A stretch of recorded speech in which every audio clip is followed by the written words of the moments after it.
the finals, which God knows how I did that because, I got dropped halfway through. I got drafted for having a poor attitude, which may shock some people. It was extremely hard on me.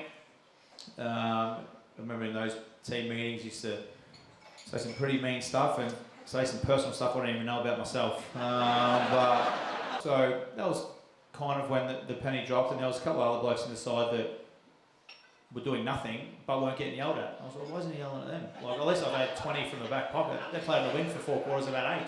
Congratulations, Swanee. Thanks, mate. With you, I feel like I'm in the Brownlow again. But thanks for being here, mate. It's nice. The Hall of Fame induction, the Australian Football Hall of Fame, you were run by Richard Gordon, thought you were in trouble. Yeah. You rang your manager and said, I think we've got some issues. Who rang you and told you about tonight? I think I got Ned rang me. He tried to get a hold of me a couple of times, and I kind of figured after I bullied them into it last year in the AFL one, and so I actually don't know whether I've earned it or they've just succumbed to peer pressure. So, but I'll take it. So Ned spoke to me and said, "This is we're going in." So here I am. Nick and some of your teammates talk about your professionalism. It wasn't always the case. Did you think you'd end up playing AFL when you're running around with Calder and St Bernard's? Oh, obviously not, and anyone here who thinks I would have is telling you a lie. No, I didn't play footy to play AFL. I played it because, I guess we didn't have the internet when I was growing up, so...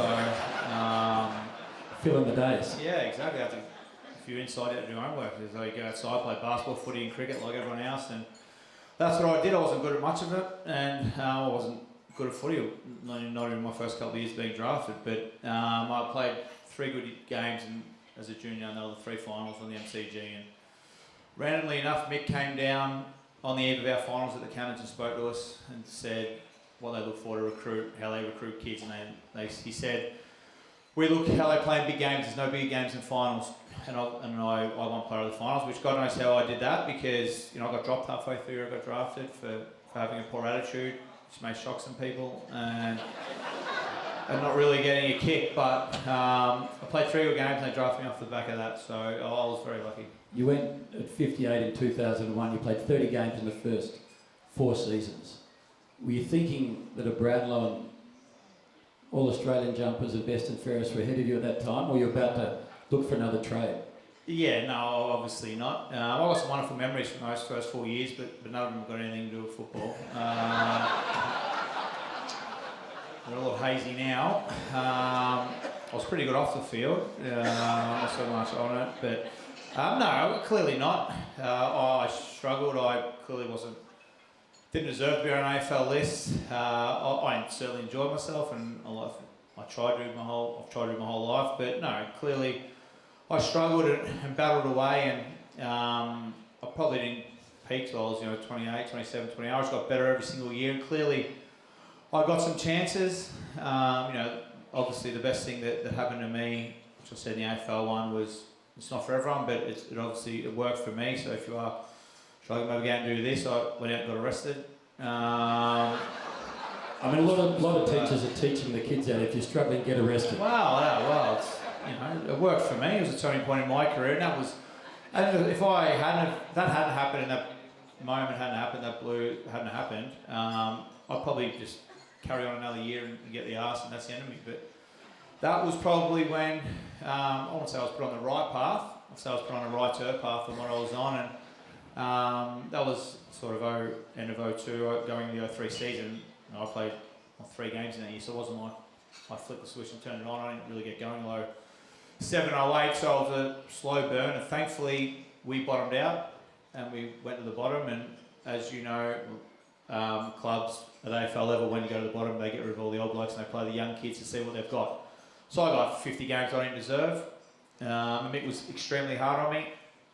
I remember in those team meetings, used to say some pretty mean stuff and say some personal stuff I didn't even know about myself. But do you want to share any of those? I'm not allowed here. Well, so I have to go and chat with my parents. I don't know what's happened here, but he used to go off at me, and I was like, why is he yelling at me? Like, at least I was doing something offensively. But the thing that I decided in my career, you cannot work as hard offensively as you can defensively at the top level. It's just impossible with how fast the game moves. So I decided I'd take my rest on defence. Well, and it was pretty hard when I was playing as a back pocket, so it wasn't. So he didn't really appreciate that, but I remember. Well, he was yelling at me again, like telling me, you're killing your teammates, whatever it was. For the 4th or 5th week in a row, I walked out of that meeting. I didn't know whether to start fighting Mick or start crying. And then remember, like John, obviously, you always complain about your bosses and stuff. I was like, blah blah blah. Who does he think he is? And he's like, mate, do you know why he's yelling at you? And I was like, no, but I'd like to know.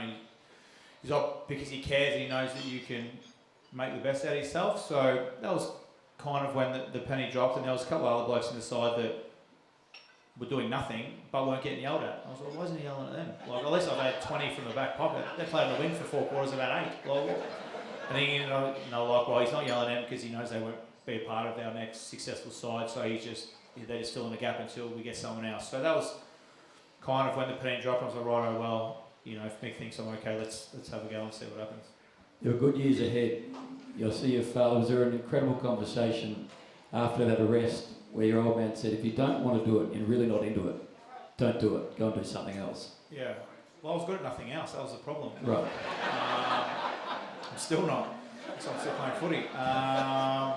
But yeah, he obviously sat me down and said, like, if you don't play AFL because you think that's what we want you to do. And listen, I might have whinged and moaned and I made a lot of look like I cared and stuff like that. And listen, I didn't try it. It's probably fair to say I didn't play AFL to get the best out of myself and make every post a winner and see what I can get out of my career. That wasn't me. I wanted to see what I get out of my life. So I had, I tried to do the best of both worlds, which was fine for me because that's, I have no regrets. But that was what I tried to do, and I understand that playing AFL and looking back is the best job you'll ever have.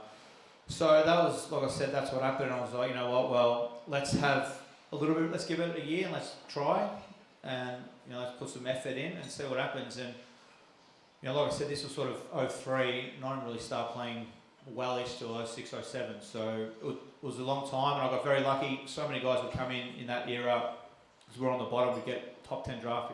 He plays my spot. He's going to take my spot, and he'd be there 2 years and go. I don't know what is going on. Why am I still here? I don't know why I'm still here, why I'm playing, but I am, and it just kept going and going and going, and obviously things started to turn and started to get a lot of the footy, and when you get a lot of it, they can't really kick you out of it, can they? You averaged 27 across 258 game career.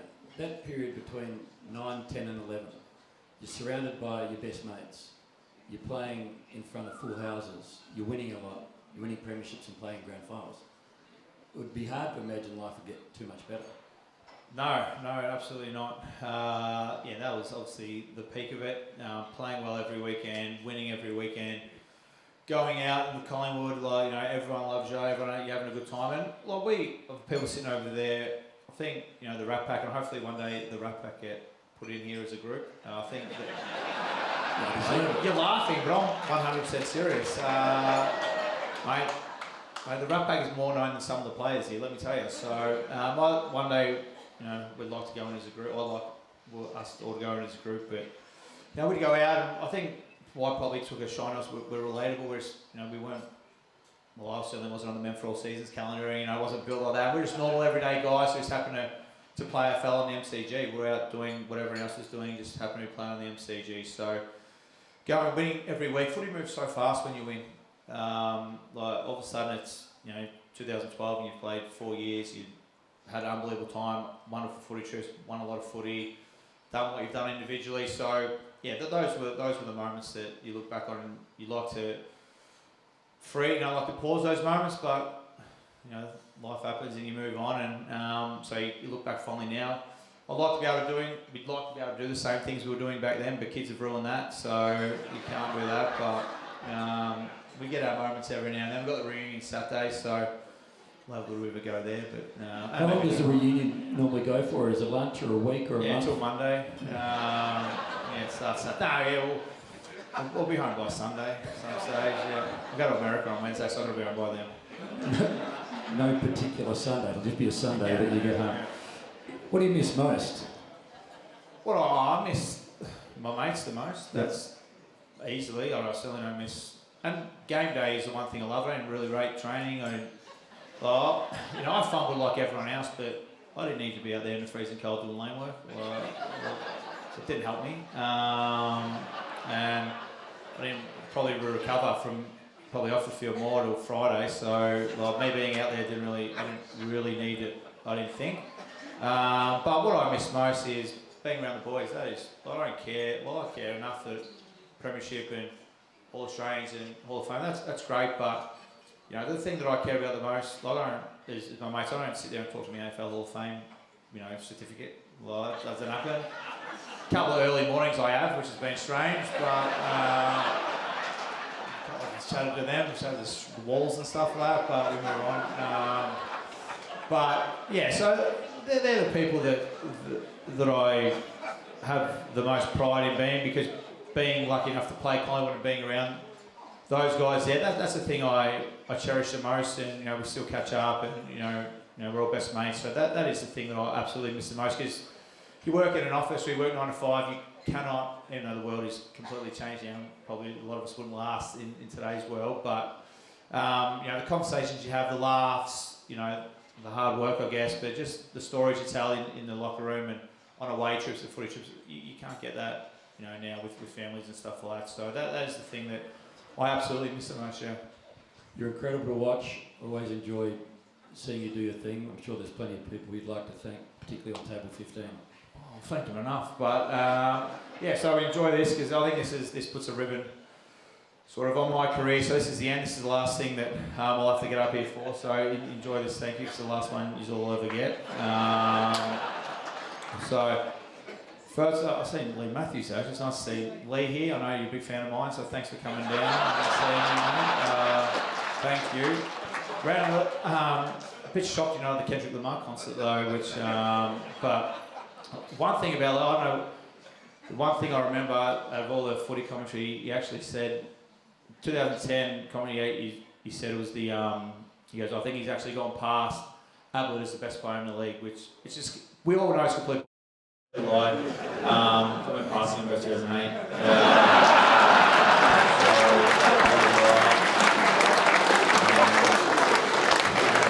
Thanks for that time.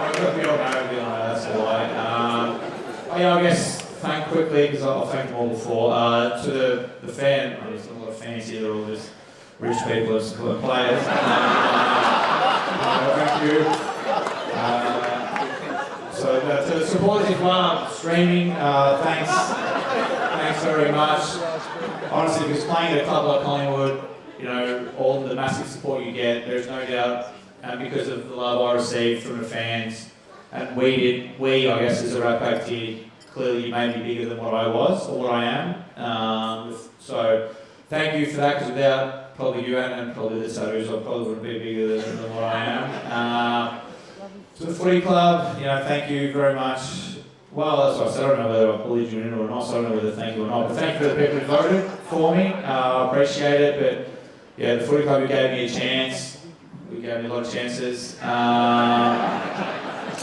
appreciate it. Like I said to the media out there before, the AFL one was great, obviously, and that's a massive deal. But that's sort of like from your peers, getting the recognition from here feels like home, feels like family, feels like sort of your mum and dad telling you did well. So this, probably means more, because obviously I don't do much for me, but I love the footy club, and I'm a massive Collingwood supporter. So thank you for the footy club for giving me a chance and giving me the life that I have today. Without them, I'd be cooked. So thank you very much. Where do we go next? All my mates who didn't play footy. Appreciate you. Well, they rode my coattails, so I probably don't have to thank them a lot. Now my cousin thinks I ride his, so thank him for giving me a job at KPI. Thank you. So all my mates, thank you. I appreciate it. We've never changed. We've always had a great time. To the footy boys, everyone I play with, thank you for allowing me to be me a little bit. And the Rat Pack, the footy wouldn't have been anywhere near as fun without them. That's why I got myself the training and the laughs. And the stories that have been told would never, if I told you, you wouldn't believe them. So thank you very much. Who else do I thank? Just obviously my family. Thank you again for being my family. You know, without your guys' love and support, clearly I wouldn't be the person I am today, whether you think I'm any good or not.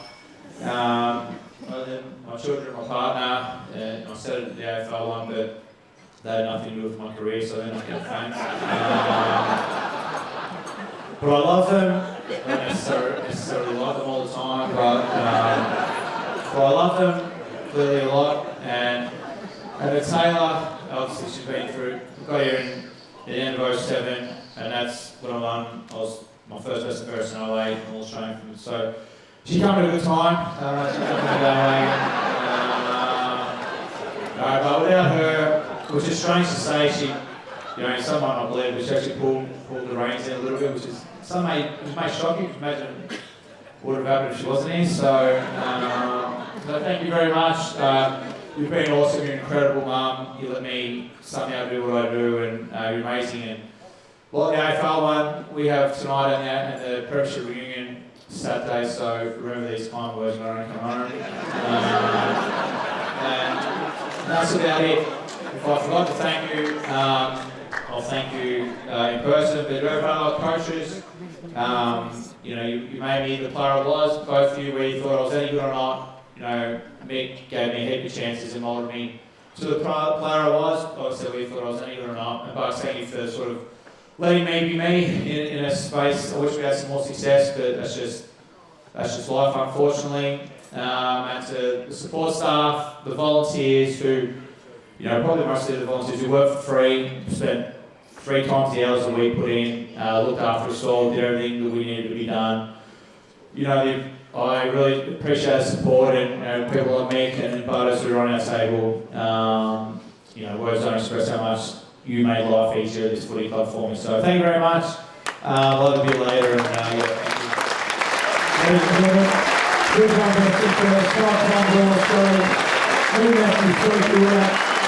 Collingwood Hall of Fame inductee.